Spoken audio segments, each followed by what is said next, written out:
Well, hello, everybody, and welcome to our live stream on Friday. I'm going to pull up our first question because I've already managed to forget it. It's from Naveen, who wasn't able to be down there, and it was a good one because it's about tires. So, Naveen's asking, where do you put the tires on a front-wheel drive car if you have to replace two of them? You should always replace your tires, or at least try to, in pairs. This also applies to spare tires, though. So if you have to change a tire that is flat, where do you want the spare? The answer for where you want the spare is on the front, because you always want the best tires on the back, even on a front-wheel drive car. And there is logic to the madness here. The reason is the rear tires in a vehicle provide stability. If you are driving along down a road, the kinds of instabilities that can be caused by rear tires going wrong is different than the front ones. So in the front tires, if you have a spare up there, you have less grip. If you have the poorer tires that are hydroplaning, etc., you're generally going to understeer, and that's going to be a lot easier to correct for most folks, especially inexperienced drivers, younger drivers that are new, versus having your rear end suddenly swing out and hit a tree. That's going to be a lot more difficult to correct, or impossible, depending on your situation. So that's the answer. Spare tire always goes on the front. New tires should always go on the rear. Without that, let's move on to our next question here, Brian. I think which was this one here from Webb. What would you pick, 3 Series or SC Class? So I haven't been in the new C Class yet. I was before this job with Alex, I was actually a Mercedes-Benz product specialist. So I sat in the S Class, and from everything I've heard about the C Class, it's kind of just like a smaller S Class on the inside. In terms of how it drives, I have no idea. I can't comment on that. But in terms of the tech inside and just the freshness of it, I think the C Class probably would be my pick. I do like the 4 Series and the 3 Series in BMW, and I do like the new update that they're giving to their interiors with, the full width, single sort of curved LCD screen that they're giving with the instrument cluster. Pretty controversial. It is controversial, yep. But I mean, I agree. I like it. I like iDrive 8. I think the haters should just go and hate something different. I like iDrive 8, but it is controversial. I will admit that. I would probably go for the C Class too because it's newer than the 3 Series. Right. There's another good one here. I actually saw lots of great ones here in a row. So Luma was asking, why does Honda use a serial hybrid system when it's clear it's not as efficient as a parallel system? This is an interesting question. I think there are two logical reasons, although Honda obviously will not comment. My two suppositions are, the first one is it makes more sense in their domestic market where efficiency is going to be more similar to a parallel system at lower speeds. And if you're doing a lot of city driving in Tokyo, or again, Honda's domestic market where a lot of these systems were designed, it's generally speaking going to be not a terrible penalty as far as system design. But if you're in Texas and you're on a highway with an 80 or 85 mile an hour speed limit, then definitely not as efficient as what's going on in a Prius. One big asterisk here, we're going to get an all-new version of their two-motor system in the CR-V Hybrid, which Brian and I will be driving, what was it, October? I believe so, yeah. Something like that. So we'll see if there is much of an efficiency improvement on that new regular hybrid system. The other reason I say I think that Honda's doing this is because it does make a plug-in hybrid system super easy to design. So if you already have a CR-V hybrid with a 200 horsepower electric motor on the one side, and all the cooling systems, et cetera, designed to cool that motor being used all the time, because it's being used all the time, whether you're under 45 miles an hour or you're flooring it up a hill, that sort of thing, then that's all you need for an electric car, really, drivetrain-wise. You just delete the rest of it, delete the gasoline engine, jam in a bigger battery pack, and done. So lots of engineering synergies for a regular battery electric vehicle. Twist there, though, we don't have a Honda battery electric vehicle based on these components at this time in the US. We had the Clarity, which was really very similar design components in that same way, very efficient. But the next and upcoming Honda EVs and Acuras are actually going to be coordinated with General Motors. Honda wants to say that they're not just GM Ultium vehicles with the Honda logo on the front, but I will have to see them in person because so far, that's what it kind of looks like. Let's see. Move on here. Here's one. Can Toyota hold on to the reliability spot with the turbos and the hybrids and everything else? What'd you think? I've been wondering about this too. I mean, we've got the chance to drive both of these now in multiple applications. In terms of before you get to the reliability aspect, I really enjoy these engines. I mean, I think they really do replace the engines that they were replacing before, the naturally aspirated alternatives. Mm-hmm. They do it pretty well. In terms of actual reliability, yeah, that's always a concern when you switch to adding all these extra components to add the induction force or the force to the engine and all that Mm-hmm. stuff. So I we'll have to see. It hasn't been long enough. I mean, the 2.4 It's true. is super new. The 3.5 is also super new. So I mean, I don't know. Toyota would. I feel like it's Toyota though. I mean, they've never. I can't think of the last time other than like maybe the 2007 Tundra and then the accelerator pedal mishap that happened many years They've ago. had a few challenges here and there. They've had Like a few challenges. CHR for some reason is really low on the reliability list. I It think it's is, actually yeah. segment last. Yeah. But if designed properly, there's no reason that a turbo is not going to be reliable. It mainly Right. turbocharger failures themselves are very rare. They usually have to do with oiling issues, so the turbo unit itself. And then the next issue that turbos generally seem to have is just the harder strain on all the rest of the drivetrain components. And that's minimized when you do turbos like Toyota does. I mean, we were just driving the NX and its 2.4 liter turbo produces significantly less RX. Did I say NX? My bad. Yeah, yeah. Too many X's there. I know. But its 2.4 liter turbo produces significantly less power than European 2 liter turbos. So this means that the internal components are going to be a lot less stressed, generally speaking, than the European 2 liter turbos. They may not have quite the same sort of efficiency benefits, etc., but I would expect that less stress is going to equal better reliability. And Toyota's an extraordinarily conservative design company. Turbos may be new to the North American market for Toyota, not new for the world market for Toyota. So I think that they'll be just fine there. Here's an interesting question. The new Charger EV. We were not at the reveal. Unfortunately, I could not make it. I am really intrigued to see what Stellantis actually cooks up here, especially with the Banshee noises being what are they, megaphoned out the back with their electric module. Do you want your EV to make sounds? Well, I think some other people are asking, do they think that's going to become a trend? And I do. I think that once they've started it, other brands will do it in their own special way. But I think the other thing about theirs that's unique, it's not a speaker. It's actually air being pushed through. I mean, speakers move air. Right, but I guess it's more of a traditional exhaust than it is a speaker. So It's a speaker. Let's be honest. it's still a speaker, but it's not. It's still a speaker. There's no. I mean, yeah, it's not air from an engine, but it's closer than I think most people think it might be. But at the same time, yeah, it's based on the force you give the pedal. You know, it's not.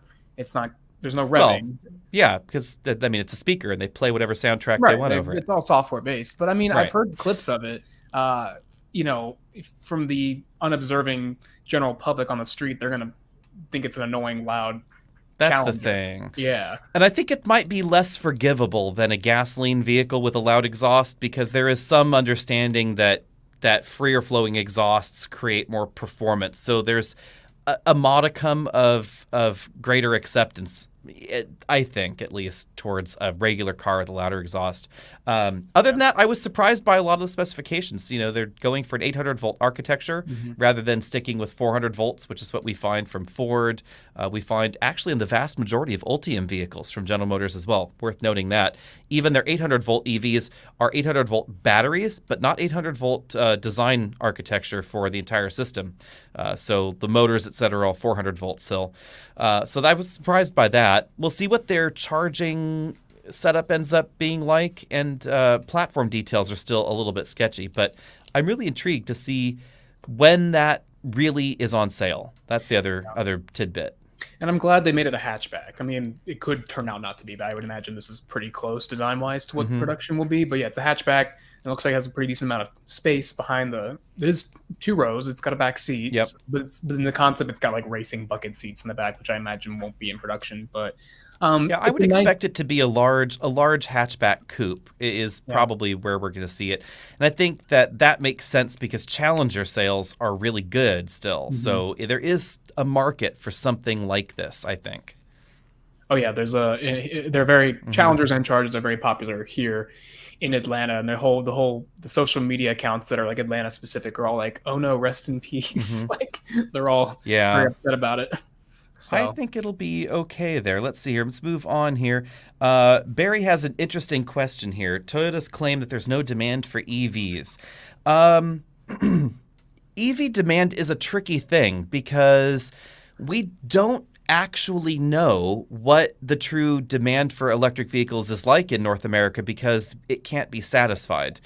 The only way you really will ever know what demand is when there's an overabundance and you can actually see where the sales go based on true market demand.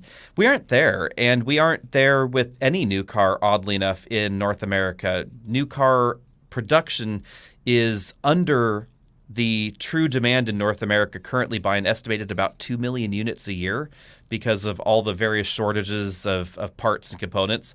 It's a little tricky there. Also, EV demand has definitely been bumped up by high gas prices. So that's something that is possibly transitory. We don't know exactly just yet. And we also don't know what the demand for an electric vehicle that's not a Tesla is, because Tesla demand is definitely high. Part of that has to do with their electrification. Part of it is brand, and where those two meet, we don't know. I would agree with Toyota, though, that there is going to be a certain limit to true EV demand currently in America.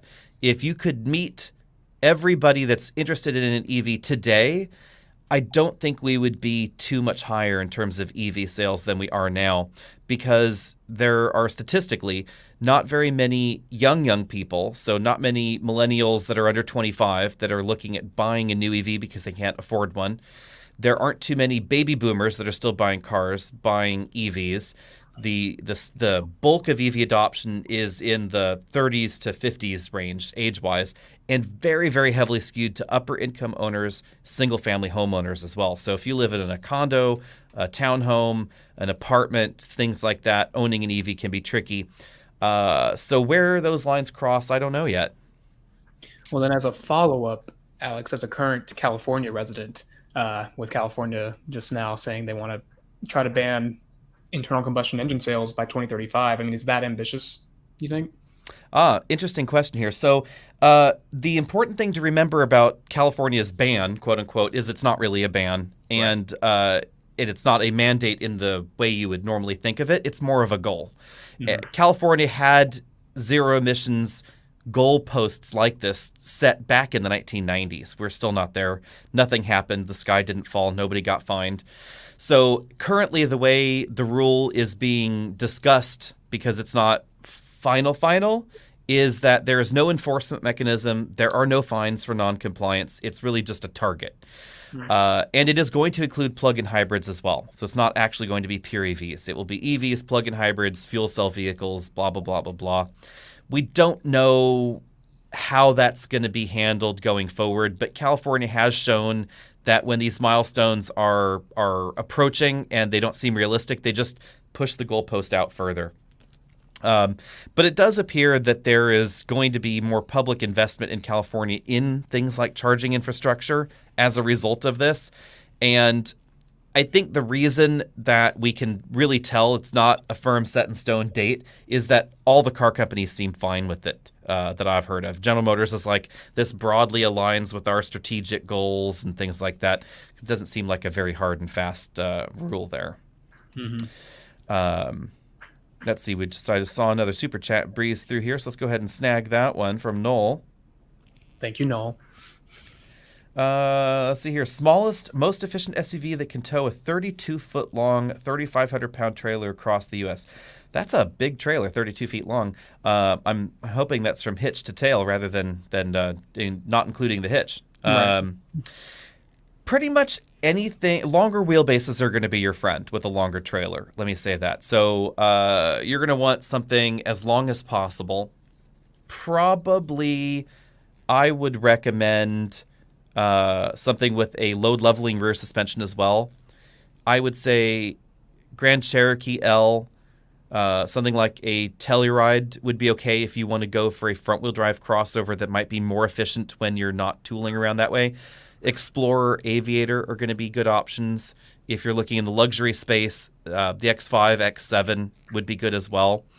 If you live in a hilly area, or if you plan on actually loading that trailer up more, then you might want to look at higher towing capabilities. But anything that's SAE towing rated approved in that region, I think would be a good option.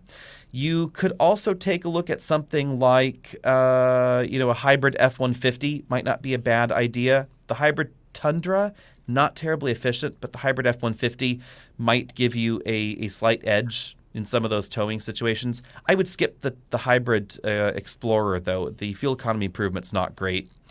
And 3,500 pounds actual weight, you're pushing right up against the towing limits in something like a Highlander, etc. So those are probably the options that I would pick. Did you have anything that comes to mind there? Well, you're saying smallest. I mean, didn't we... the Mazda CX-50, wasn't that the max towing for that? That's a small car. Yeah, I mean, I wouldn't go close. I think you'd really need to look at something with a tow rating of around at least 4,000 pounds, especially with something that's that long, because you might add extra weight to it at some point. That's a thing. I mean, the Maverick, the 2-liter turbo Maverick could tow that. 2-liter turbo Maverick, tows 4,000 pounds. So that's not a bad option, and it's relatively efficient. It's not quite a SUV, so the back seat is a little on the small side. But other than that, you're probably looking at something that's more mid-sized to maybe the smallest full size in that group. You don't need to do a Tahoe, but you could definitely get something along those lines. A V6 Durango would tow just fine, and they're pretty cheap. They're not exactly small, though. No. Let's see here. What else do we have here? Good question on the Fisker Ocean. I don't know. We've tried contacting Fisker, and somehow we haven't gotten any response. So if you are one of the people at Fisker and you're listening or watching to this, then you know where to find us. And moving along here, this is an interesting one. So what do you think on your crystal ball? Who's moving production to the U.S.? Well, who do we know is already doing it? Like, who do we know is already planning on it? Because we've got Toyota, right? Well, we know that Hyundai and Kia are accelerating their plans to bring EV production to the U.S. because they already were planning on it. Right. And the EV9 was always going to be produced here. Yeah. But they have accelerated plans to bring other eGMP production to the U.S. That Lexus RX is built in Canada. I'm surprised they don't build the RAV4 Prime and NX in the U.S., though, because the RAV4 is built in the U.S., just not for the plug-in.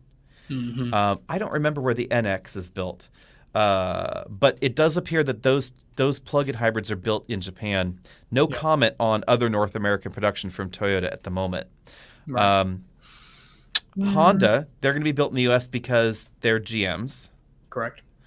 And Volvo has a lot of plans to build new models in South Carolina. Mercedes and BMW have factories in North America also, but they haven't said whether or not production of their EVs is going to move there. And then you've got Volkswagen, ID4 production in Tennessee now. That's a big one, yeah. That's probably going to be the least expensive, or one of the least expensive EVs in North America, because it should requalify for the tax credit next year based on where its battery components come from. Because that's the weird key here is it's not just the vehicle's assembly location, the battery contents and battery materials also have to meet specific criteria. So that could be intriguing. Right now, the Bolt is crazy cheap, and it's going to regain its tax credit next year, though. Good for the Bolt. I like the Bolt. I don't know why. I mean, I know it has its issues, but I don't know. It's cheap and cheerful. The weird part about the Bolt, I think, is that it's the kind of EV that we need more of in America, but not the kind of EV that people are excited about buying. Yeah. I mean, nobody's excited about the Nissan Versa or a Chevy Trailblazer, but they're the kinds of vehicles people buy. Nobody's that excited about a RAV4, but they sell 350,000 of them a year because they're transportation that people need, good, honest transportation. And that's kind of what the Bolt and Bolt EUV are like. Mm-hmm. The Bolt's, 26 and change, and the EUV is 33 with the option of Super Cruise to bring it up to maybe 40. Mm-hmm. But you get the $7,500 tax credit, and it's one of the most efficient new electric vehicles in North America. It uses less than half the amount of power to go a mile versus the Rivian. So big deal there. Mm-hmm. This is a good one. Daniel on the Ultium EV platform. I have to say, I've been intrigued and disappointed both on the Ultium. I don't know if you feel the same way, Brian. Mm-hmm. The weird part about General Motors Ultium family is that it was designed to be modular, which is really cool. And it was designed to be forward-thinking, also cool. So the claim here is that you buy a new vehicle today, regardless of what battery technology comes tomorrow, if your vehicle needs to go in for service and needs a new module, because they put the cells in modules and then the modules are stacked in the vehicle, then these modules are going to be common. And they'll just be able to grab a new module, pop it in the vehicle, and the vehicle will auto-configure itself to deal with that new module. And it could be higher in capacity or whatever, but the vehicle will adapt its use towards the functionality of that vehicle. The problem seems to be that Ultium is a little heavy. Every Ultium vehicle that I've seen so far is a little chunky for its segment. And that does not bode well for like the new Silverado, I think. Mm-hmm. And then the other tidbit is that some Ultium vehicles will support 800-volt charging. Most will not, though, because the 800-volt charging is dependent on the number of modules, and the only vehicles with enough modules to do 800-volt charging are going to be the really big ones. So Hummer EV, truck only. The Hummer SUV, not 800 volts because it doesn't have enough packs. Lyric is not 800 volt. Celestiq probably will be, we think, but no details just yet. But we know that Blazer's not going to be. The Honda and Acura vehicles are not going to be on the Ultium 800 volt side there. So charging speeds may be lower in those vehicles as a result, but details are still a little uncertain. Unfortunately, it would be unfortunate if they offered the supposedly $300,000 Celestiq and it doesn't have 800 volt charging. So, yeah, I mean, yes and no. I mean, the Plaid's not 800 volts. The Tesla Model S, no Tesla is. Only the Lucid is. The Rivian's not. I think it more closely competes with the Lucid, though. I mean, Celestiq's competition will be tricky. They're trying to make it the electric alternative to Rolls-Royce and Bentley. Yeah, but then Rolls-Royce is going to have, what is it, the Spectre? I forget the name of it. Yeah. What's under the hood of the Spectre, we don't know, because BMW and Mercedes don't seem to be too interested in 800-volt charging infrastructure either. Mm-hmm.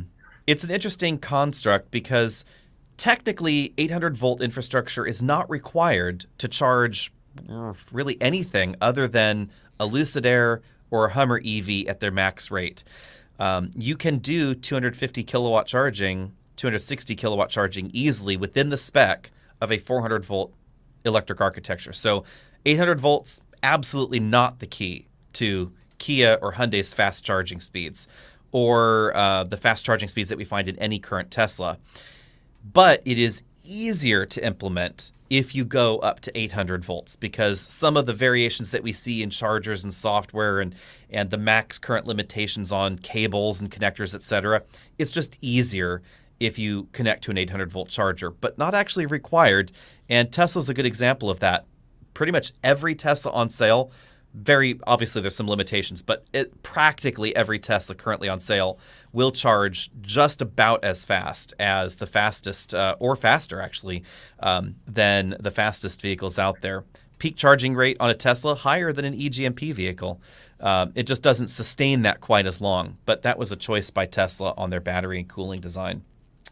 And a little aside really quickly, speaking of electric sedans, I guess, today, pictures of the Chinese market Toyota BZ3 sedan came Mm-hmm. out. Yeah. So it looks just like the concept BZ sedan.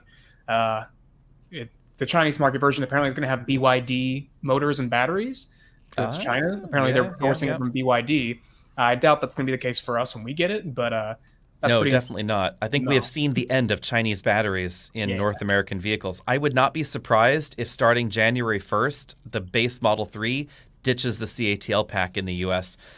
Because if it doesn't, it's not going to get the tax credit. and where is CATL based? China. Okay. So, and even if CATL creates a North American factory, which is entirely possible, the battery materials and components would have to be sourced from the United States, Canada, Mexico, or the list of approximately 20 free trade countries that have free trade agreements with the U.S. So it's going to be tricky over the next few years because of that legislation. Starting in 2025, there will be no materials that can be sourced from China. Zero. And that's a big deal because currently China is the almost exclusive producer of industrial graphite for lithium-ion battery anodes. Whether that production will move somewhere else, et cetera, we don't know. But the big deal is the percentage of materials keeps ratcheting up year on year now.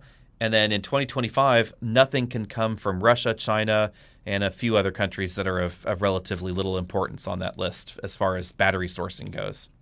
So And if you're interested in reading more about all of the ins and outs of that Inflation Reduction Act, Alex has a really good article on the website that y'all should check out. It's very in good depth. website plug, yay. Mm-hmm. Yeah, gotta get that. Let's see here. There was a question about Tonale versus Hornet earlier. Yes, that's the good one here. I can't click. It's like I'm logged out or something. But yeah, let's cover the Tonale and the Hornet here. I am intrigued by plug-in hybrids. Right now, there's kind of a two-edged thing going on with plug-ins. We don't see all the same kinds of vehicles available with either drivetrain, so relative interest is hard to judge. But we can say, for instance, that within certain brands' portfolios, plug-in hybrids outsell the EVs by a decent percentage. But again, this is tricky. So in the Volvo portfolio, probably the best example because they have a wide variety of plug-in hybrids, they sell a strangely high percentage of plug-ins, especially in states like California. So in California, about half or a little bit over half of Volvo's entire sales volume is a plug-in hybrid. Now, outside of California, it's still quite high. It's still somewhere around 35%, so still a pretty decent percentage of their package.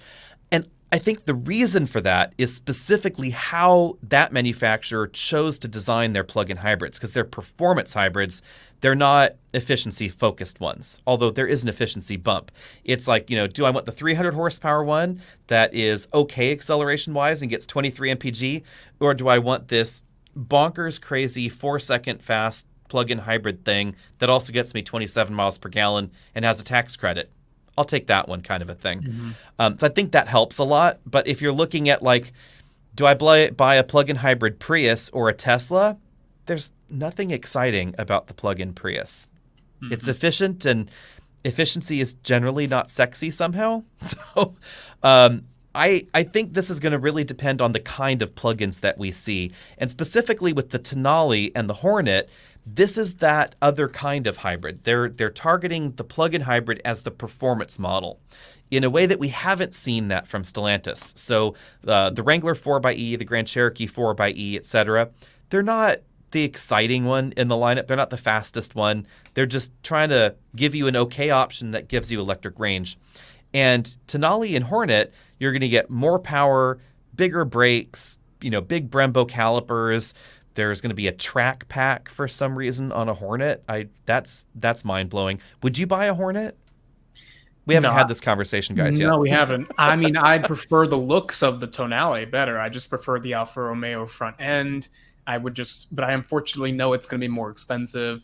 But I prefer it. I do like it better than the Hornet, because the Hornet to me looks obviously like Tonale came first. They put the sort of Dodge front end on it, and I don't like the way it looks. It doesn't look like it fits to me. Mm-hmm. So no, not for me. What about if I'm looks aside? Does the package of features and the price tag interest you as a current small car performance car owner? Because Yes, Brian has a Veloster N. I do, and I'm a big plug-in hybrid fan. Like my next car, I would love it to be a plug-in hybrid, just because I think it's such a good middle ground between full EVs and the current crop of just gasoline vehicles, and it just gives you the best of both worlds. And uh, I would go for if I got a Hornet, I would want the plug-in hybrid one too, just because it also has that performance aspect. And I Would got you get the track pack? Not necessarily. I don't. No track pack? Wow. Okay. I don't Okay. think I need that. No, because like for example, my Veloster N doesn't have the performance package. Like I didn't spring It's for true. that, True. and it's still just as good. So And it's would you accessorize? Because I am intrigued that the Hornet is also going to continue the Mopar trend that was started relatively recently, to be honest, of having performance packs and accessories and software, perhaps even from the factory, that won't void your warranty, might give you a bit more shove. yeah, I don't know. I'd have to. I don't know. I'm intrigued though. I'm interested. I'm excited because it's fun. It's just nice to get. It's nice that Dodge has a new model in general. It's just good to see. So I'm very intrigued to see if it works out for them. Yeah, I'm also intrigued to see if Alpha just, if they ever can, be friends again, because apparently Alpha, They're not the happy. people at Alpha are not happy about I the wouldn't Hornet. either, but the fact that they're not happy sounds to me like they had no idea this was Oh, they gonna happen. didn't. Yeah. Well, no. Let me rephrase that. So the inside story is that supposedly, the powers that be at the head of this global conglomerate that is Stellantis looked at this and they said, okay, Alpha needs this small thing. Alpha decided they didn't like the way that the platform had come out to begin with, so they went back to the drawing board, delayed it a year because they wanted more range, more power, whatever. Then all of a sudden, somehow inside the envelope, there was a decision that Dodge has CAFE numbers, the corporate average fuel economy numbers, a little bit too low in the US, and they need to bump them up.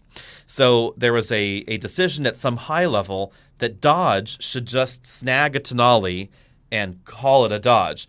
And apparently the decision came quite late, which is why so little of the car is different.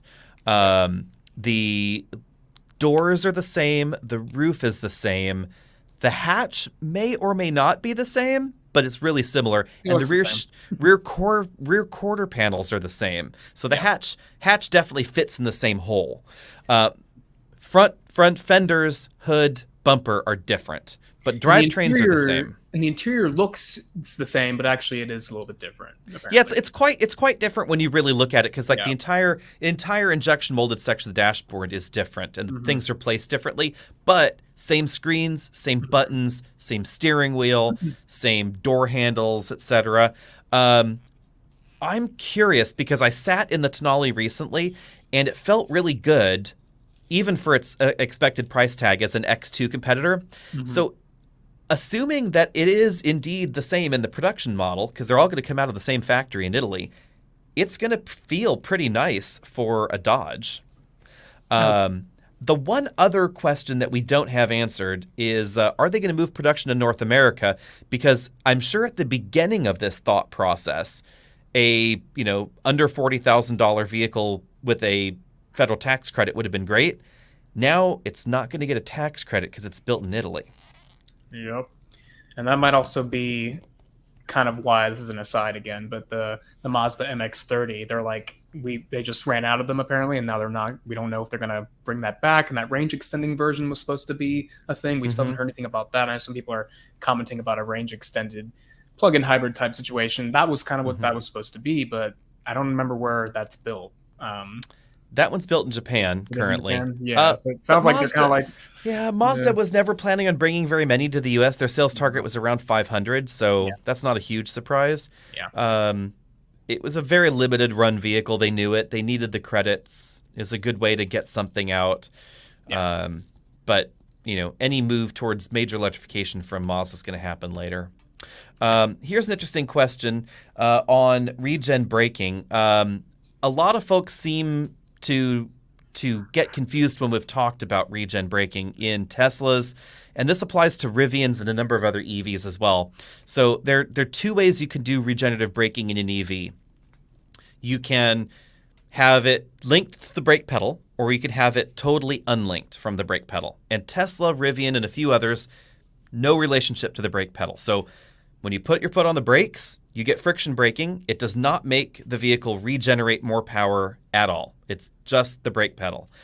And all the regen braking you're going to ever get is when you lift your foot off the throttle and the vehicle slows down. Not everybody is a fan of that feel because it doesn't feel like a traditional car. So what other car companies do is they go with a blended system, which is you lift your foot off of the accelerator pedal. There's a very modest amount of regen happening. Then you control the amount of regen into the battery with your foot on the brake pedal. The more you push the brake pedal, the more regen you get until regen is maxed out. And at that point, it will start engaging the friction brakes, which is why it's called a blended braking system. This is how Prius has always done braking, for instance. Now, because of this reality that there's only throttle liftoff and that you don't want to just have your head whipping back and forth in stop-and-go traffic, Tesla and Rivian limit the amount of regen you can get into the battery to a level that is below a number of other EVs, and a surprising number of them, for instance. So generally speaking, you can regenerate more power into the battery of a Lightning, a Mach-E, a Taycan, an Audi e-tron, etc., than any current model Tesla because they don't do the blended system. Now, there are pros and cons to everything, and the big benefit to what Tesla and Rivian do is the purity of brake feel. So blended braking systems always will feel a little unusual because there's this moment where the pads have to engage or not engage, and because it's a computer-controlled mechanical system, there's always going to be some disconnect there. And the brake pedal in a Tesla or in a Rivian is always going to feel like a traditional brake pedal. But they may not end up regenerating as much energy back into the battery unless you use the one-pedal brake mode. That's the only time you're going to max out your regeneration ability. If you're in, especially the Rivian or a Tesla, if you ever put your foot on the brake pedal, you're leaving electrons on the table. Whereas it's not that case with really any other electric vehicle currently on sale. I will say, I really enjoyed using it in the Ioniq 5. I like how they allowed you to, of course, change the level, but also you could get to a point where, because they allow you to hold the paddles, because it's, they have the paddle brake system too. Yeah, so you can hold it to read you max could hold regen. it and it would hold max, temporarily hold max regen. I got to the point throughout the week when I had it where I was barely using the brakes around town anymore because I was solely using those. You didn't need to do anything else. And then if you wanted to adjust the level of regeneration without holding the paddles down, you could just cycle through the levels as you were coming to a stop. And it was almost like, it wasn't like shifting gears, but it was kind of it reminded me of that sort of engagement. Yeah, so I was like, there's more variation available. And it is interesting that Tesla, over time, Tesla's chosen less variation as far as the regenerative brake feel, because of this reality with the lack of blended braking system. That's the only way they regenerate electricity, so they want to maximize it. And it is honestly more of a style, a preference than a substantive difference, I guess. Do you like it or do you not like it? It's not like one is better than the other. It's really just a personal preference thing. Yeah. But I will say it's often misunderstood. I definitely talk with a lot of automotive journalists out there that are like, oh, well, I don't like this EV because it can't regenerate as much power back into the battery. And I'm like, whoa, back that train up. That is not true. You can actually stuff more power into the battery in this one. It's just that it does it differently than that one. And whether you like one or the other, that's a like thing, but that's not one is better than the other in that context. Yep. Here's a good one here. Looking to buy a full-size truck. All the brands have reliability problems from turbos to electronics. Which do you recommend? In general terms, the easiest thing to do if you're really worried about reliability in anything is look for the truck that's been on sale for a few years. So at this point, that would probably be a Ram or an F-150 or certain versions of the Silverado, because everything about the Tundra is brand new. So a Silverado with the 5.3-liter V8 is going to be pretty reliable. That has the new 10-speed automatic, but that has been pretty good as far as reliability. You can do a Ford with the 5-liter V8 if you don't want a turbo, or you can do the Ram with the 5.7 and the ZF 8-speed. That's been a pretty reliable combination on those as well.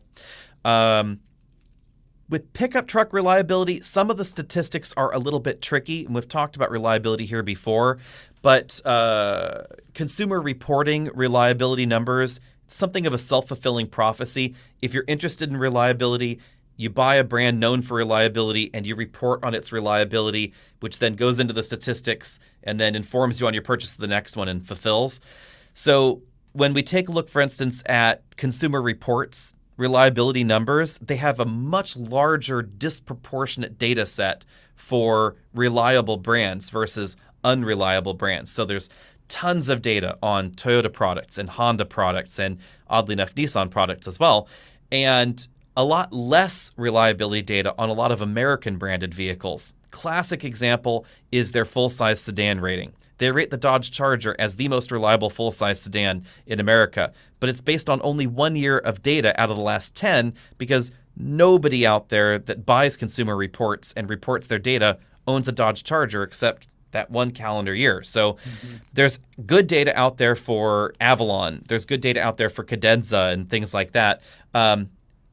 And I would say in that segment, the reliable option is probably going to be the Avalon, not the Charger, even though that data actually is skewed the other way. So be careful about data tendencies.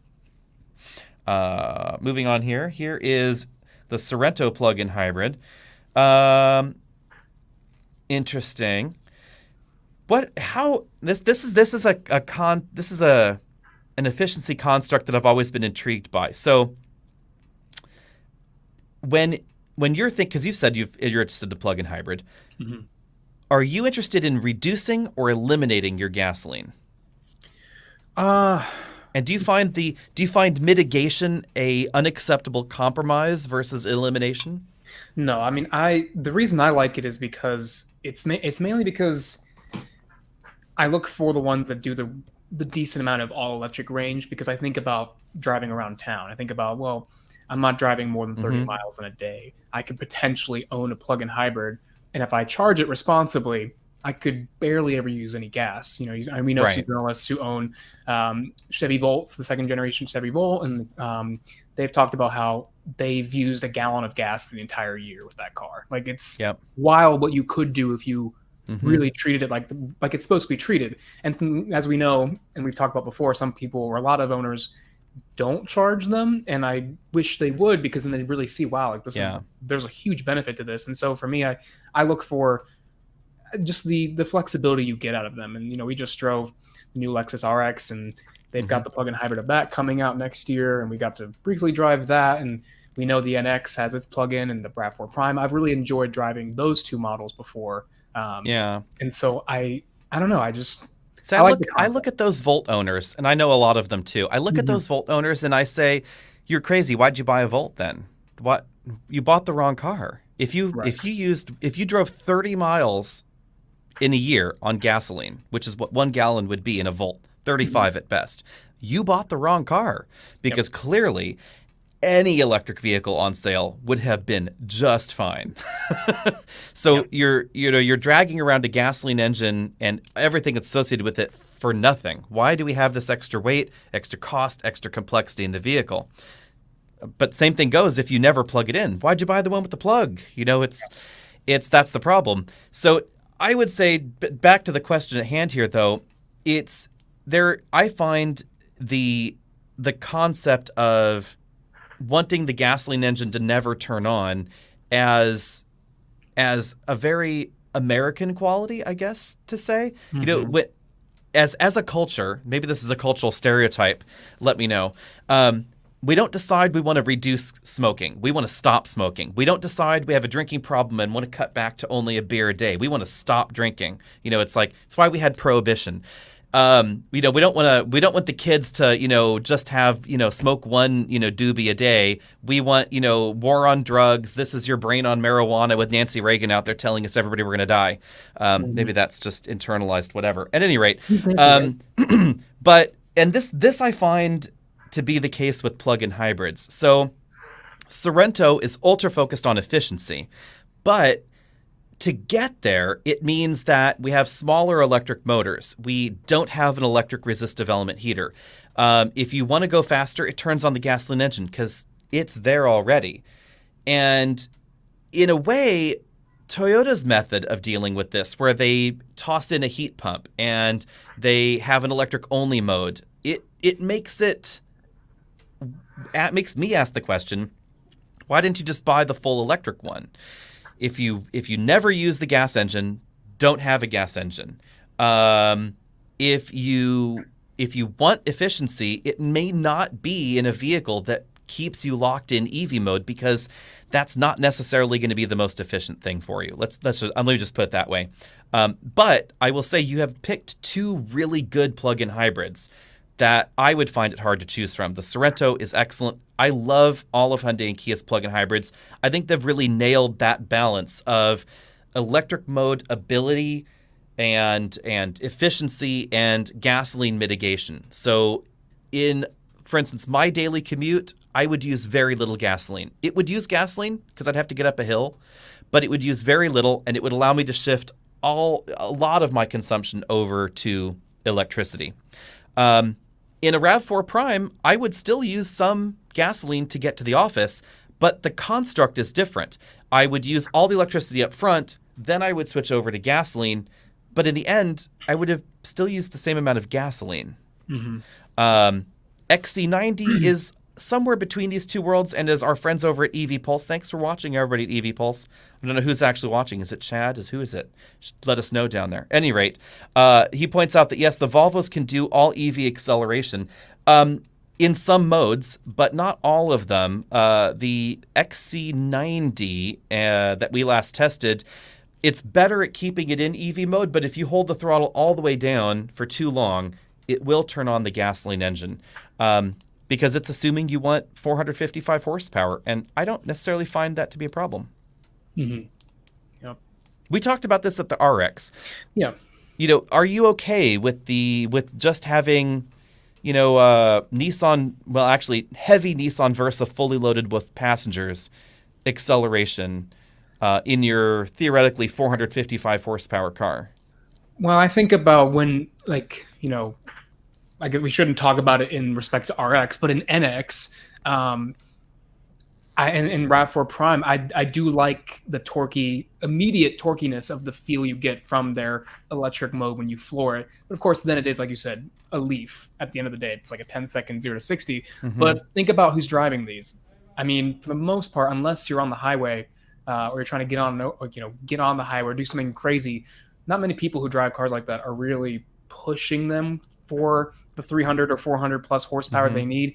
And so when I drive it, I think about who's driving these more often. That EV mode acceleration is perfectly fine, especially around town or in a neighborhood. And it's fun too.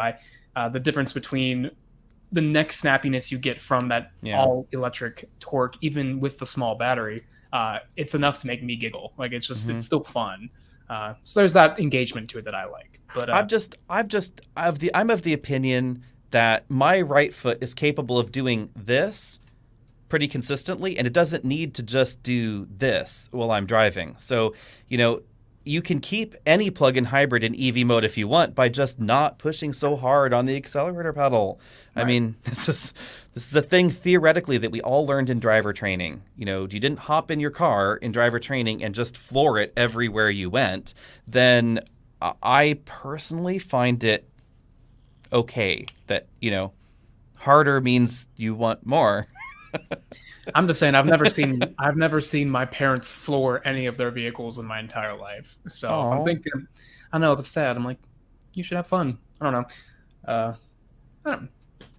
Yep. So we'll see. The cool thing about the plugins is you get like 500, 600 maybe miles of range overall at the end of the day too, if you're trying to go on those long road trips. So every time I get in like a Lyft or an Uber and people are like, oh, when they find out that I do car stuff, I always say, well, if you can find one you can afford and you can find one of the newer ones, I think a plug-in hybrid, like maybe a Kia Niro or something smaller like that, would be a really great option for someone who does drive that much in a day that often. I don't know if that's something you would agree with, but I don't know. They do a lot of different things for a lot of different people, I think. That's why I like them. Yeah, they're a pragmatic choice for some. There is that question of who plugs them in, how long do they get plugged in for, which we don't have good data on outside of the Chevy Volt because General Motors collected it and aggregated it and all of that. Um, you know, not every manufacturer chooses to collect the data, is capable of collecting the data, or will ever share it with us if they do, is the question. Well, I will say I saw somebody with a Wrangler 4xe once at like a riverside little park thing near me, and they were doing outdoorsy stuff. They had their kayak and whatnot, and I was Mm-hmm. like, "Oh, you've got a 4xe." I was curious, do you plug it in? And they were like, "What do you mean?" It's like, "Oh, you just think this is a normal hybrid, don't you?" So misinformation is a problem too. That's Yeah. Or, it could always have just been they wanted a Wrangler. That was the one that was there. also Because true. it's not like Yeah. you have much of a choice right now. At this No. point in time, there's so little available that you kind of just get what's on the lot. Yeah, that's true. I'm intrigued by some of these plug-in hybrid owners here. Let's see what this person I says know. here. Oh, he wants to go full BEV because he's worried about the what could go wrong. I mean, I suppose that's a valid construct. Although, if you're not using the gasoline engine, there's not a lot to go wrong. So that's a benefit there. Right. Um, let's see here. This is a really good one too. So, so Uncouth. Yes, you can fully charge a plug-in hybrid every day because they're using the battery differently, and that's the important thing to remember. So, hybrids and plug-in hybrids use their batteries in very different ways than a regular full electric vehicle. The batteries are much smaller and lighter, so they depend on them less. The demands on the battery as far as charging rapidly and discharging rapidly are much, much lower than on the average electric vehicle. And then, generally speaking, because these batteries are much smaller and there's less of a weight penalty, manufacturers will generally have a little extra cushion on plug-in hybrids. So some EVs out there, you can charge them almost to true 100%. There's usually some reserve capacity, but as a percentage of the battery, there's generally more reserve capacity in a plug-in hybrid, which helps the battery lifetime. And then also long-term, it just doesn't matter as much because if you have a battery that only has 90% of its original capacity left, you still got a gasoline engine, so you can still drive it wherever you want. Mm-hmm. Let's see here. Let's tootle down this question list here. Oh, this is a good one. What do you think about this? Well, I find it my pen here that I threw off into the distance. Mm-hmm. Well, I think This some is going to be a problem. yeah, it is going to become a problem because some manufacturers are trying to get ahead of the curve with this. I think with the battery swapping and the paying separately for the batteries, a la VinFast and whoever else decides to take on that challenge of charging consumers for both separately. But yeah, I mean, depends on how I don't know the data is on how long people are generally owning EVs right now. I don't know what that looks like, but perhaps you do. But yeah, it's gonna be the second owner that's really going to be the concern. they're here, going to 'cause be yeah. The first buyer generally keeps their car less than 5 years still, even according to most data. And obviously, if you lease a car, it's 3 years. But, the average age of the car driving down the road is somewhere around 14, 15 now. So Yeah, it's it's definitely going to be it's going to be a question mark. because you have to still appeal to those people who do want to keep Yeah. it that long. Like I would never buy a 2013 or 2014 Tesla Model S. Like I would never, for some reason, I would never want to go back that far, especially when it was that first year of that very important model for them. But yeah, I don't know. Yeah, we're very early on. We may not feel like we're very early on, but we're pretty early on, like in knowing what this is going to look like in the long term. Yeah. And this is going to be some details are yet to be determined because the battery pack construction is going to determine whether it's easy to repair or not. And it seems that the European car companies, to some extent, have a little bit more of a dedication to repairable batteries, as well as General Motors. To some extent, Ford, because their battery systems are more modular than Tesla or Rivian or Lucid.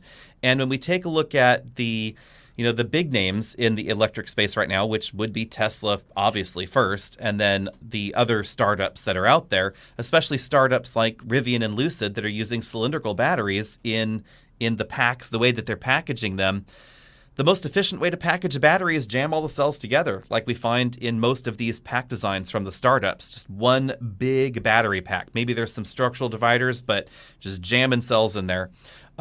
It's heavier, more complex, but more repairable to modularize the pack like we find in the Ultium family vehicles from General Motors, or the individual modules that we find in Mach-E, in Lightning, in the Volvo, BMW, and Mercedes EVs.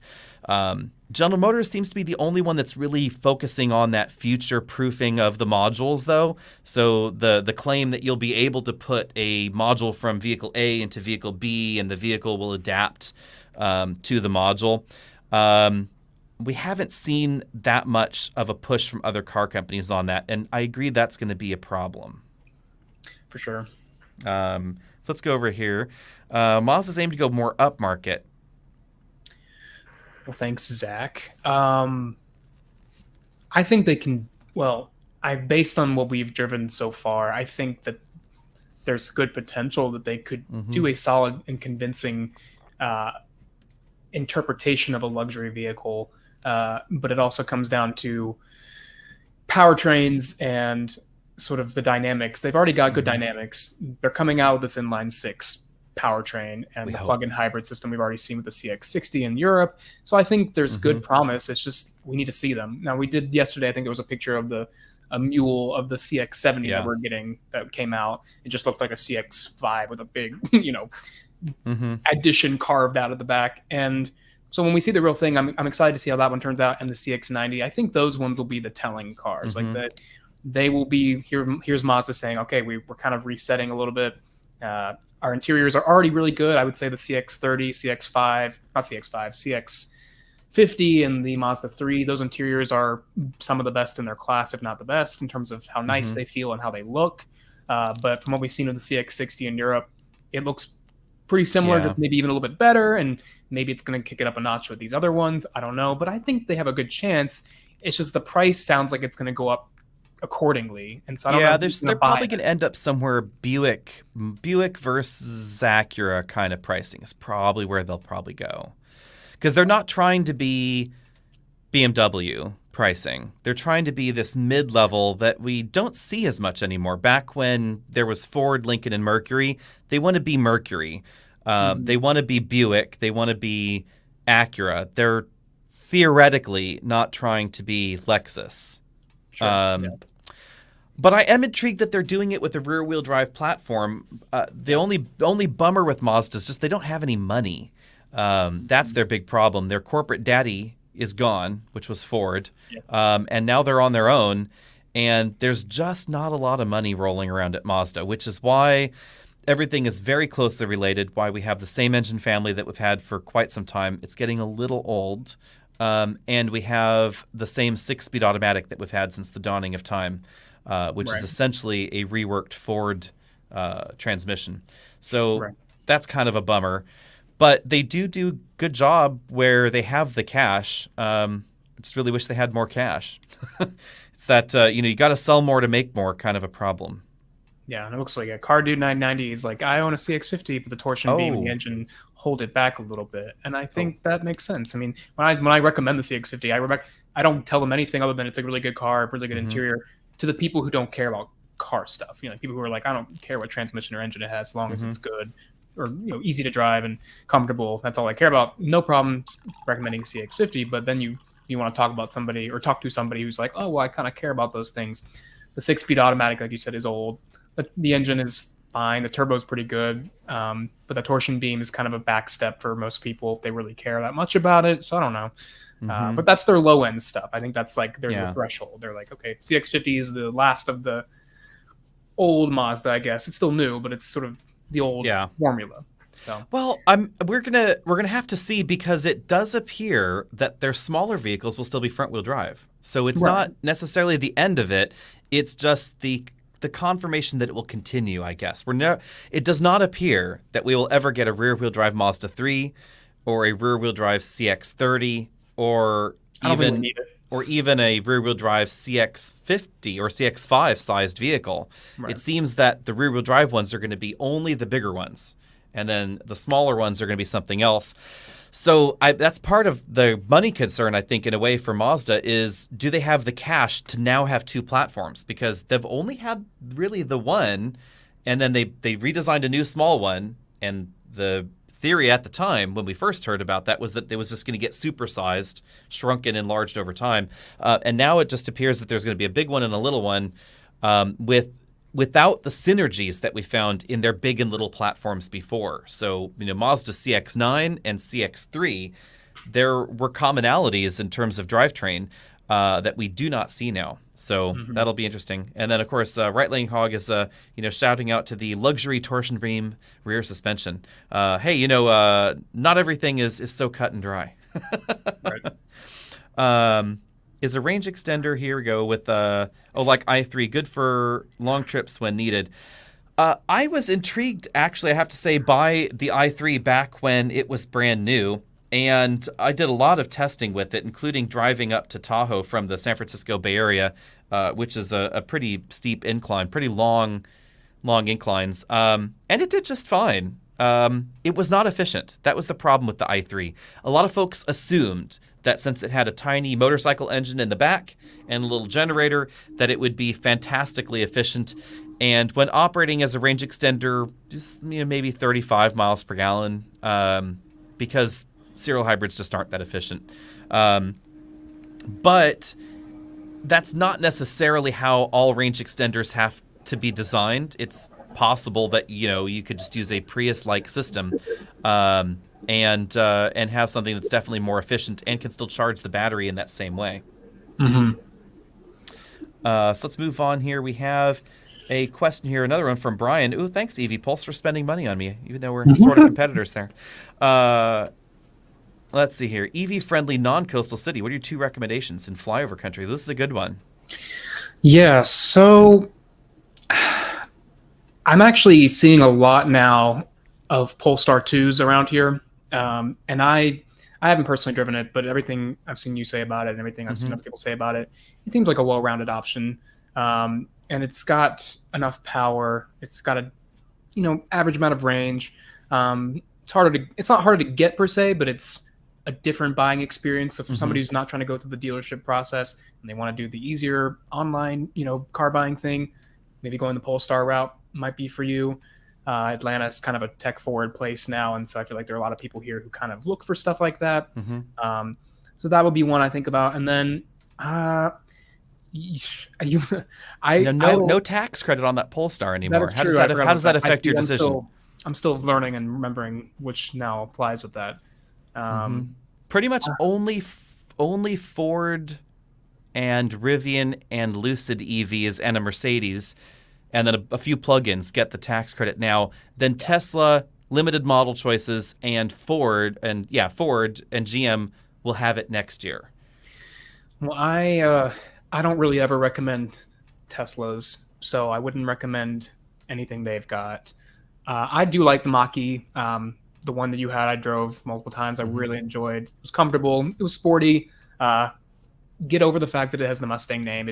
It does everything else it needs to do pretty well. And it's fast if you get the right ones. They're all quick, of course, but that GT model is pretty sprightly. And then, I don't know. If Rivian's in your price point, I love the Rivians. I love both. I love the R1S, and I'm starting to see R1Ts a lot around here.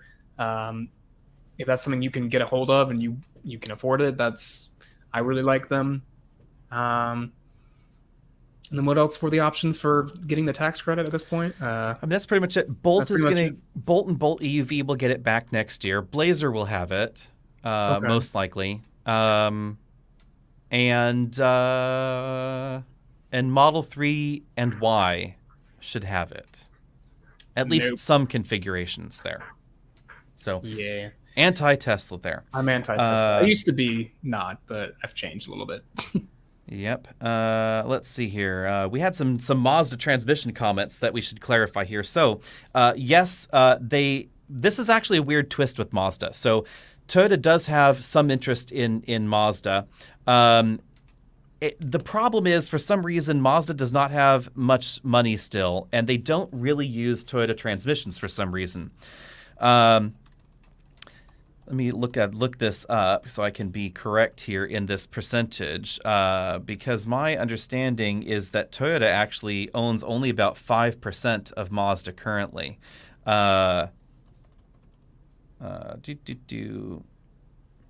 Yeah, I believe it's only about 5% current ownership. Someone, I'm sure, can send us the appropriate link down there in the comment section.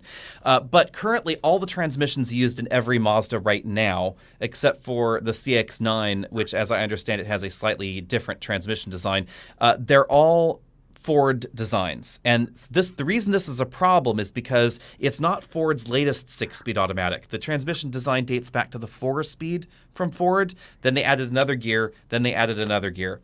And when you look at the body in white in any current Mazda that's front-wheel drive, which would be the basic unibody design outside of the sheet metal that covers the skin, the transmission is gigantic and it's very heavy. So this is why Mazdas tend to have more of a front weight bias than other comparable vehicles in their segment.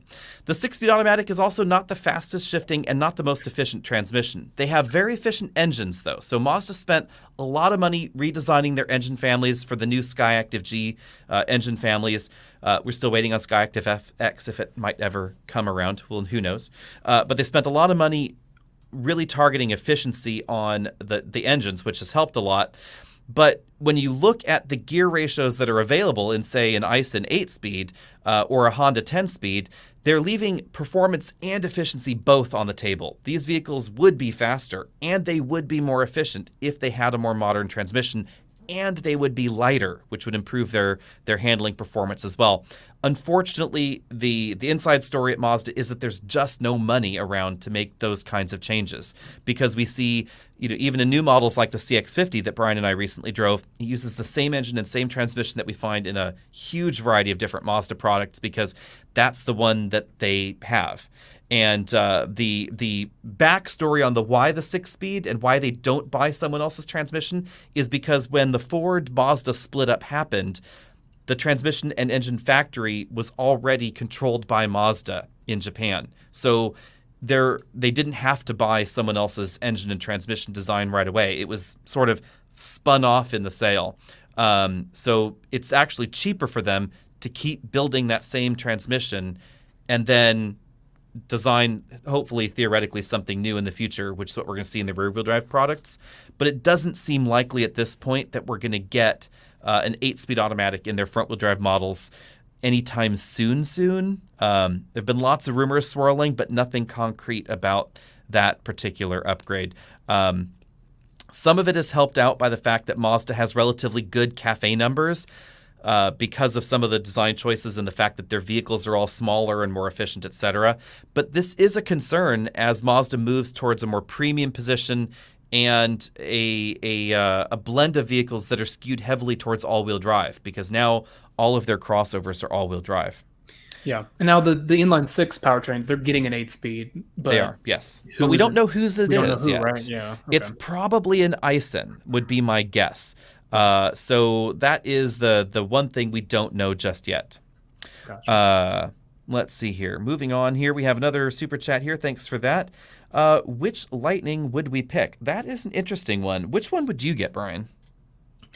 Well, considering the massive jump in price from, I believe it's the standard range, regular. I don't actually remember the full breakdown of all the trims and battery sizes, but I believe there are a lot of them. There's a massive jump, like the $20,000 jump between. There is the large battery and the small battery. Is that correct, or is it yes? Trim? Yeah, well, because it forces you into it. So there's the absolute stripper base model with the tiny screen, the vinyl seats, vinyl steering wheel, and that's a really good deal, mind you. If you're looking for just like a commuter city truck or an electric work truck, that's going to be a good option. The range is a little concerning. Real world driving is going to be under 200 miles for that one. Then the prices just changed, obviously, so people will comment down there, I'm sure, and let us know. But then it's about a $20,000 jump to the cheapest big battery, because you have to jump up 2 trim levels. And then get the big battery. And then it's a bigger jump if you want max tow and those kinds of things. Yeah, so I think it's getting too pricey up there for me personally to want to jump to a full electric truck. I don't know. I mean, it's going to be like that for a while because we don't have anything cheaper that's electric. Now, hopefully, something that sort of goes along with the other comments about Toyota and others could have been behind on the electric game. I'm hoping, as they presented last year with the buffet of electric vehicles, that there will be an all-electric Tacoma.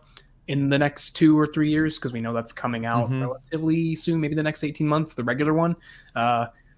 And if that was part of that presentation, I assume that they are planning on there being a full electric Tacoma, and that won't Yeah. be as expensive as the $70,000+ Rivian and Lightning. So I don't know, but Yeah, the biggest problem that we've seen, especially with these big battery EVs, is that battery costs are not going down. Battery costs are going up.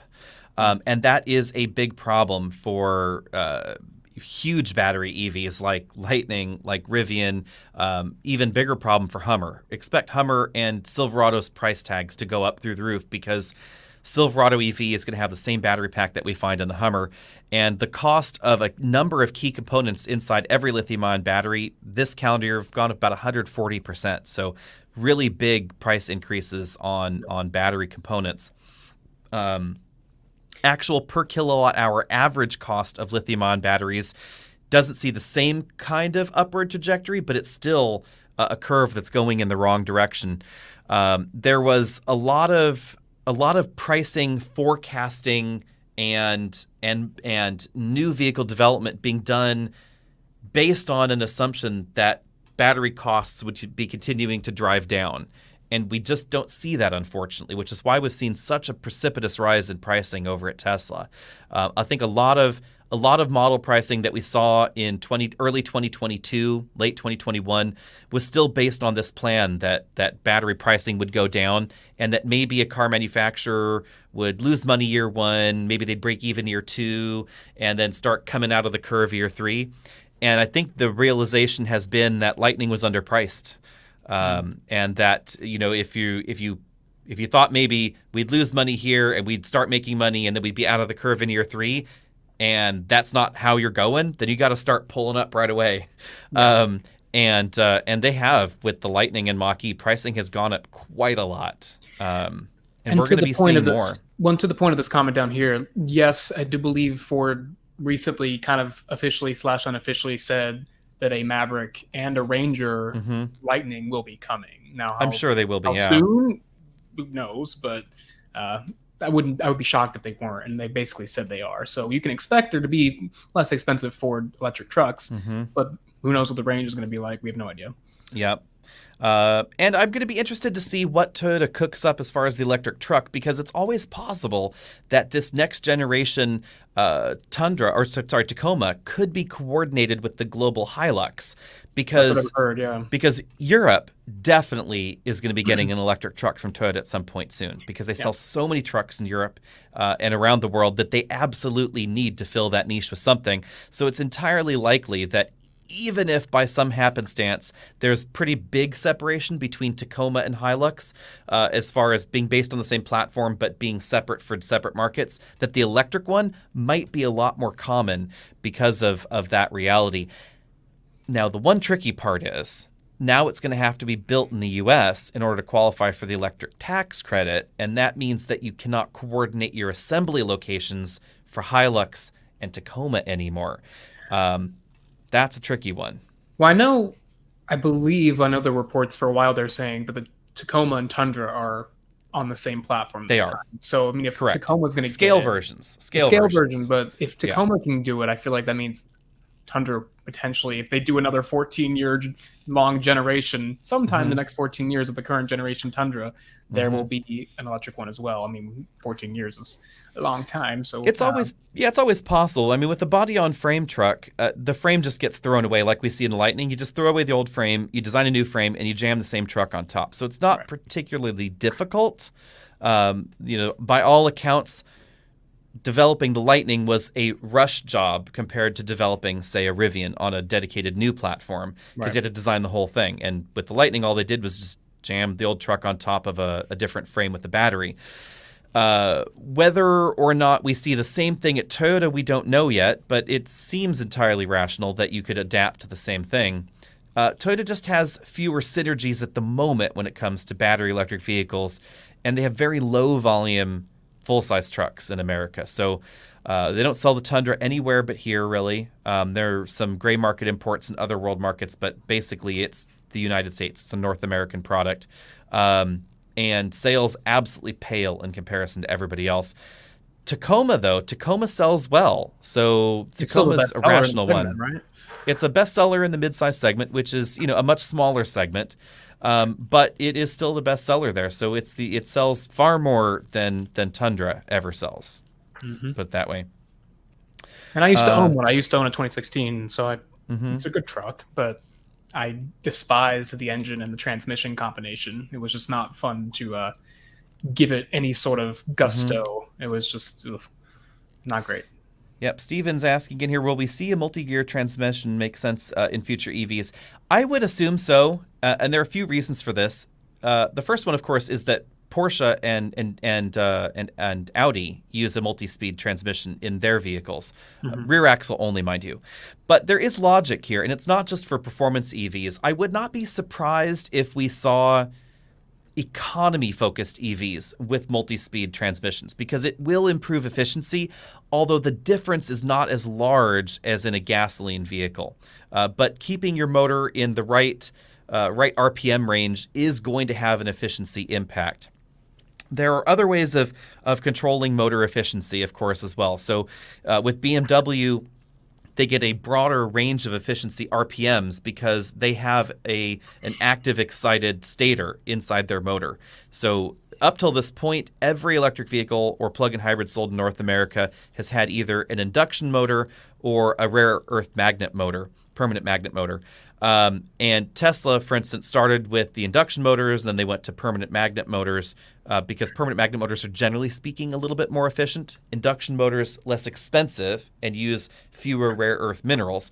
And then we have BMW kind of in the middle of this with an active excited one that uses brushes. But the benefit is that even though maintenance costs are going to be higher, production costs are lower. It doesn't use the same kind of rare earth materials that we find in a permanent magnet motor. And you have the efficiency gain of being able to change the magnetic fields in the stator as well as the windings of the motor. So you can actually gain efficiency over a broader range of RPMs, which is terribly handy there. Let's see here. Someone's asking about the X5 here. This is a good question here. I think the X5 plug-in hybrid's always been a good deal, but exactly what you're interested in is going to change here because the X5 plug-in hybrid does not have a third row, so it's not quite the same thing as the XC90. The Ultimate trim in the XC90 does have a few more features than we find in the X5. I like them both a lot. Performance is better in the Volvo, but handling is better in the BMW, and it's more traditional in the BMW as well. Mm-hmm. I think the ride quality in the BMW is better, and the BMW is quieter also. Not as efficient as the Volvo, though. When you're plug-in hybriding or when you're EV moding, both situations are going to be definitely more efficient in the Volvo. So that's a tough choice.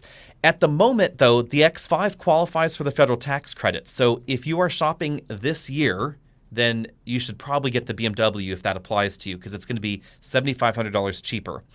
If you wait till next year, then a lot of versions of the X5 are going to be too expensive because the price cap comes into effect. And it's going to be $70,000 or $80,000 for SUVs. So that's going to be a problem.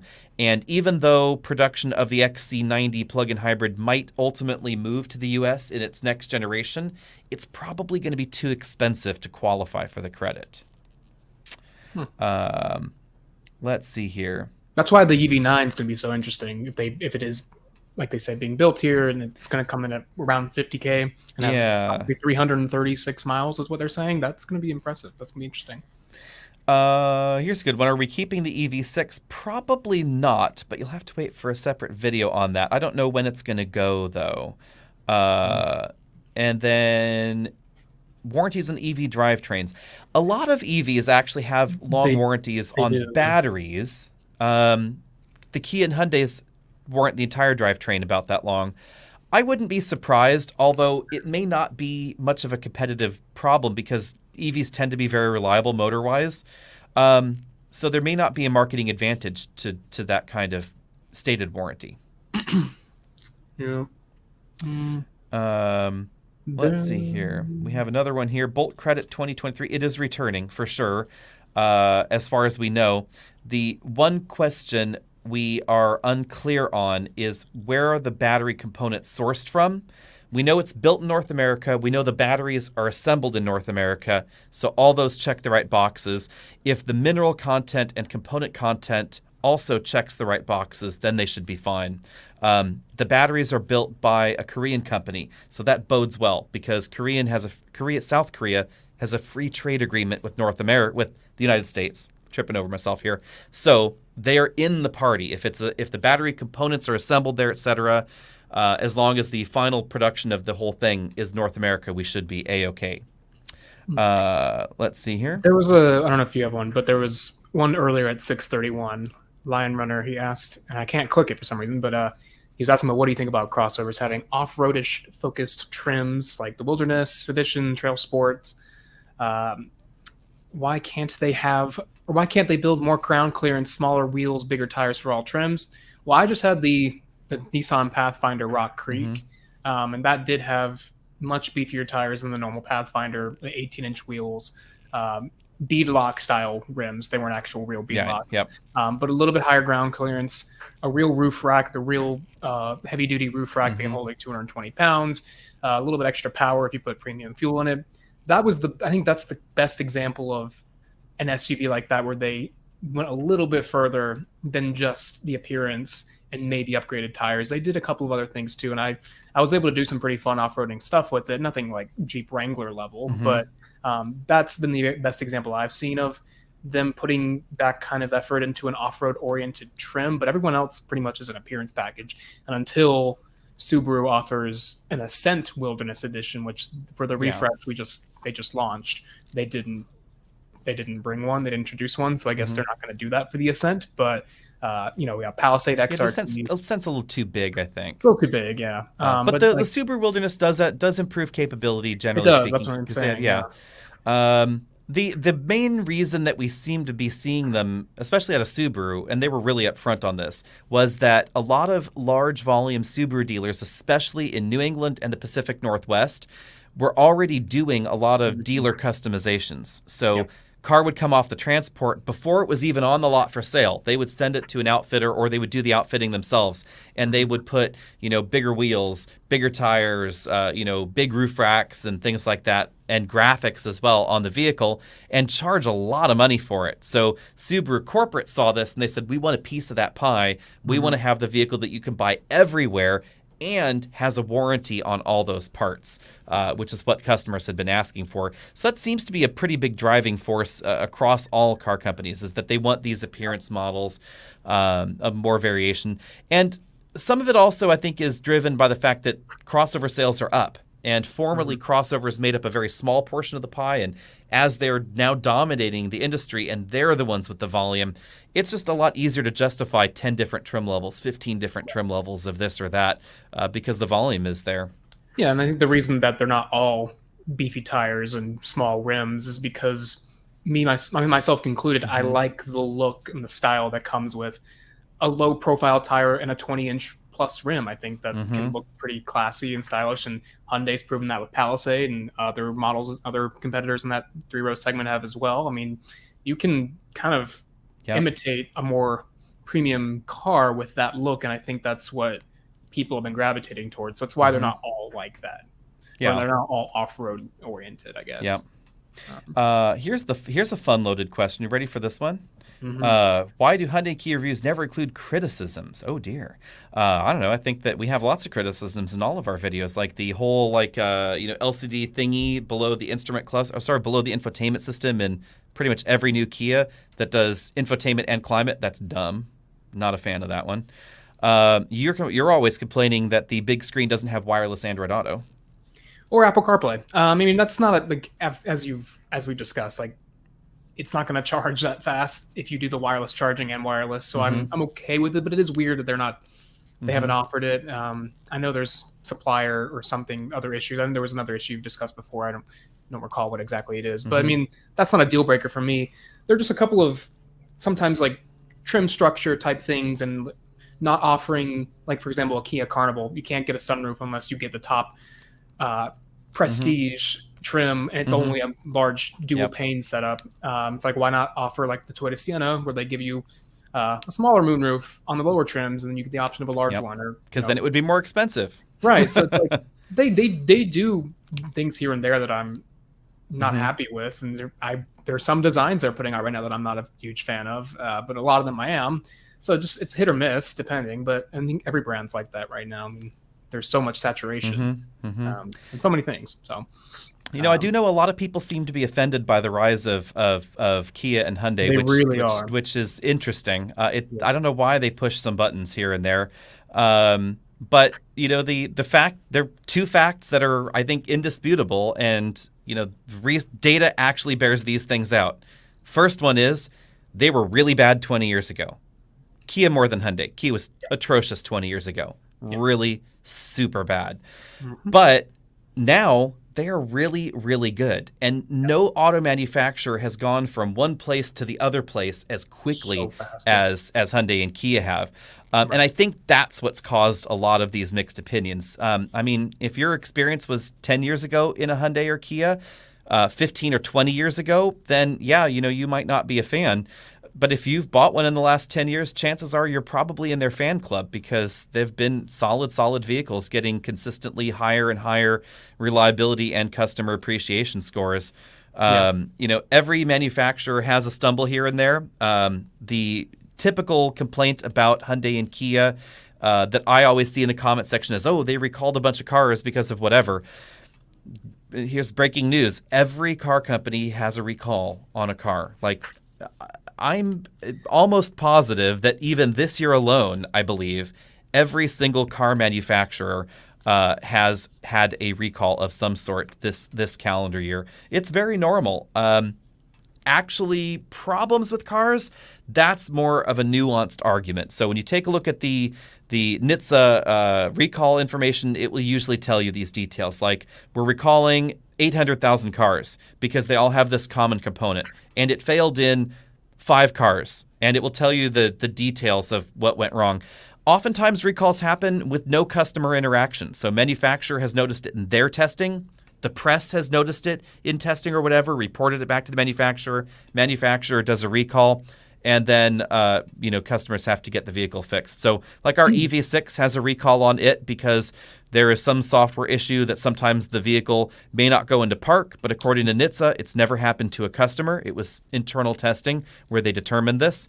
The Lightning already has a recall for a page missing in its instruction manual, which is a really weird recall. So go figure on that one. So these things happen to a lot of car companies. I don't think it's necessarily indicative of long-term issues on the vehicle, etc., unless the data for long-term reliability also bears out a problem, which at the moment it doesn't. The last thing I would say about Hyundai and Kia is, like, on both sides, the 2011 Sonata, Kia Optima, they were the first family sedans to ditch the V6, do the all-turbo thing, or all four-cylinder thing.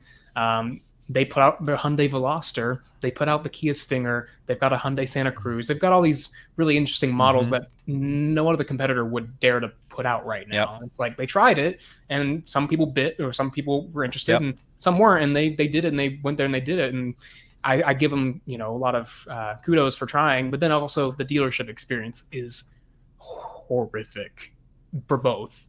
Like, I've never had a good experience at a Hyundai or Kia dealership. There are some good Kia dealerships, but I've never had a good dealer or a good experience at Hyundai. So it's like that's a tricky one. Problem I mean, I'm not a fan of the dealer model at all. So I'm no fan of dealers. But I will say that is part of Kia's problem, brand perception wise, has been great products, bad dealer networks, and dealers are certainly mixed. And this is the one thing that consumers have control over. If you don't like a dealer, go to another one. And be upfront, call the dealer on the phone, say, I hate dealers. I think you're all a bunch of shysters. Why should I use you? And maybe, you can find someone that's going to treat you better when you go in to see the dealer. It's entirely possible. This is entirely up to you. But part of the reason that Kia has bad dealers is because their products were really bad 20 years ago. And if you were a car dealer with, a low budget, and, maybe you've had a used car dealer lot, or you had, a sinking brand and you needed to ditch it, you could end up at Kia because, they'd give you a franchise. They didn't have them. They were looking to expand and open their network. And because of the way dealer franchise agreements work, they're very long term. You still are there. Kia might not want you there. They probably don't. But hey, you're still a Kia dealer. So you're still kind of they're in that situation where a lot of the newer dealers are very industry norm, especially if you're in a larger metro area and there's a larger dealer group that owns basically everything. If you're in an area with like DG or AutoNation or whatever, it doesn't matter. They're basically all the same. In my opinion, they're all bad, but you didn't hear that from me. But they can't do direct sales due to the way laws are written in the United States. That's kind of a bummer. And I don't know if you see this, but you and Sophion both are getting accused of treating them like they're flawless with no. Ooh, we're flawless. I don't know. I think someone needs to go back and rewatch our videos because there are certainly lots of nits to pick, including in my EV6 video where I complain. The one we actually bought here, but again, we're not keeping. So don't take the buying of the EV6 as an indication that I am super into it. It was a very high interest vehicle. We buy our vehicles for long-term testing because you guys, the viewers, are interested in them, which is why we have a Rivian, a Lightning, and an EV6, because we got a lot of search traffic on the EV6, a ton of search traffic on Rivian and Lightning. That's why we targeted those models. None of the three are hanging out, so I'm not going to keep one of these until I'm old and gray, because that's not why they're here. I do like the EV6 more than I expected to, but the same thing went for the Mach-E. And if I were to do that purchase again, I'd be really, really torn as to which one would be right for me personally. EV6 has limited rear headroom. It's got a tiny, tiny little front trunk. I wish it was bigger. It charges well. The range is good. The handling is really good. But, definitely some nits to pick. But, hey, someone's got to be a winner. Yep. Let's see here. Ooh, this is a good one. What EV would you buy if you had to get one before the end of the year? Well, I think for me personally, I would. We just talked about Hyundai and Kia. If I could wait and hopefully the new Niro is out by the end of the year, I would get the Niro EV because I like the new design. No tax credit. It's still not too expensive. It's not overly expensive. It still undercuts an Ioniq 5 with the tax credit, probably. True. A good Ioniq 5, big battery and all-wheel drive and all that.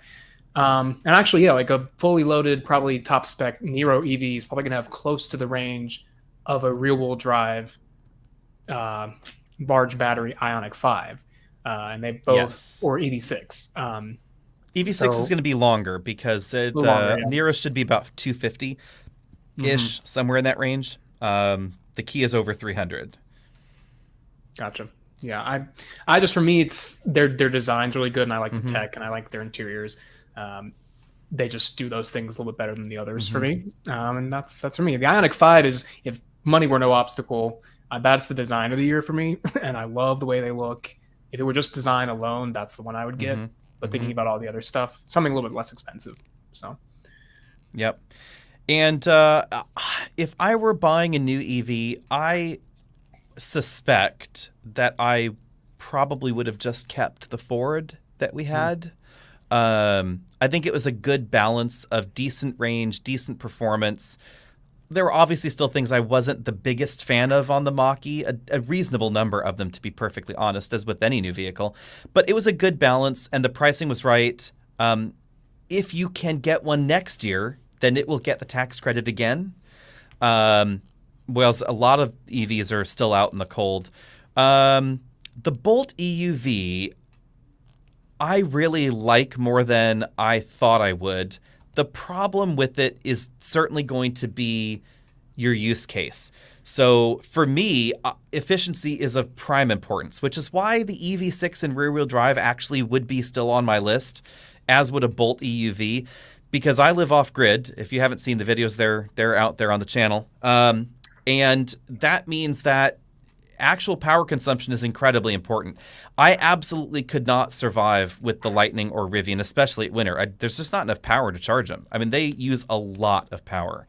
The Bolt uses less than half the amount of power to drive the same number of miles as those bigger EVs, significantly less than a Tesla of similar range as well, because Teslas use a decent amount of power doing nothing, reasonable amount of idle power in Teslas and Rivians. So, power consumption being what it is, I might lean towards some of those models, but the Kia is going to be a little bit more comfortable, handle a little bit better, be a little bit roomier. So there you go. Yeah. And now we have hit 4 o'clock Pacific, so I think it is time for us to all wave goodbye. And let's say here, who was the last question here that we should quickly answer here? Any thoughts on hydrogen cars? There are plenty of thoughts on the channel. I am generally a fan. Brian, are you a fan? I'm a big fan, yeah. Ooh, he's a fan. He's almost a fanalo. At any rate, see all of you later. Be sure and check out the EV Buyer's Guide channel and all of that. And we will see you possibly next week. Can't promise anything. Bye, everybody. Bye, everyone.